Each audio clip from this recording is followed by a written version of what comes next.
Hello, good evening. More and more people in the West Midlands are struggling to afford to feed their families. A new research shows that the number of people turning to food banks for free meals has doubled here in the last year. Charities say that changes to the benefit system, low wages and high prices mean some people are going without food. At one centre in the Midlands, volunteers say people have walked miles to get to them because they have nowhere else to turn. Jane Hesketh reports. A welcome donation to the Hope Christian charity in Beeston in Nottingham. They hand out food parcels to local people, referred here by their job centre, health visitor or Citizens Advice Bureau. They're given a voucher which they can then exchange for 3 days' worth of food.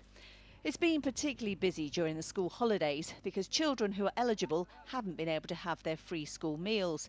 So more families, many of whom are working, are turning to the food bank for help. I was homeless. And I needed some help with furniture and support and everything, so that I got put here by the CAB in Beeston. So, and these have helped me since. A lot more families come in here than I've seen since opening. They can't survive. They can't feed the kids. They need food. Since the recession began, the number of food banks has increased phenomenally. 4 years ago, there were 22 dotted across the country. Now there are 252. In the West Midlands, we currently have 15 food banks, feeding 3 times as many people as a year ago. It's a trend that shows no sign of slowing down, but it is a lifeline for many. I'm shocked. I'm shocked on a daily basis just by the sheer number and the sheer range of people that might be working or perhaps have lost jobs, but the sheer range of people and the sheer number locally from round the corner from where I live who are in that kind of need. I find it quite shocking, although I have to say I'm pleased that we are beginning to do something about it. Poverty in itself is not new to Britain, but food poverty is.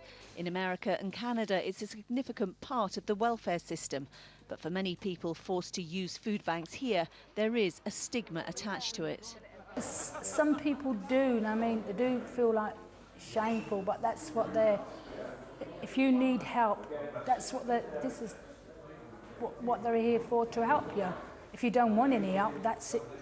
You give people their voice. That struggle's likely to get harder for some, as cuts to the social fund from April next year will mean councils referring hard-up families to food banks rather than giving them emergency aid. Jane Hesketh for Central Tonight.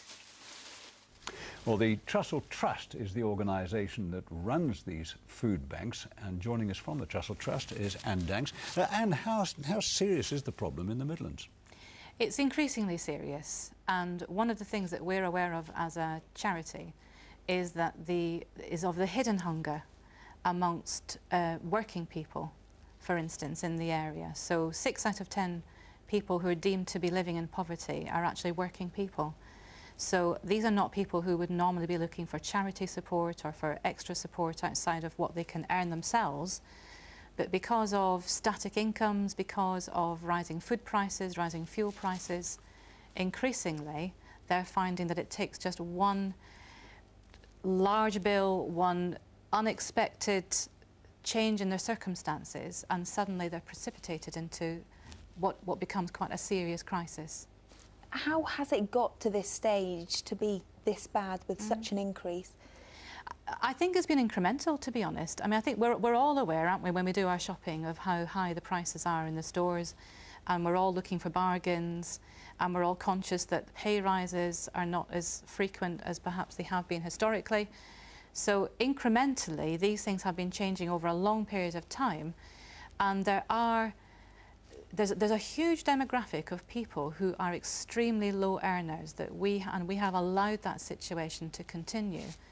And now some of them just can't make ends meet anymore. And how do you discover these people? How do you find them?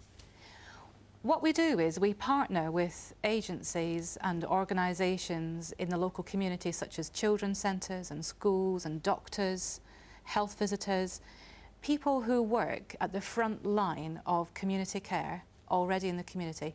We ask them if they would be happy to hold our vouchers, and if they come across individuals or families professionally and in their opinion these people really need some extra help through a crisis period, they are free to write a voucher and send them to their local food bank to get 3 days' worth of food from the food bank centre.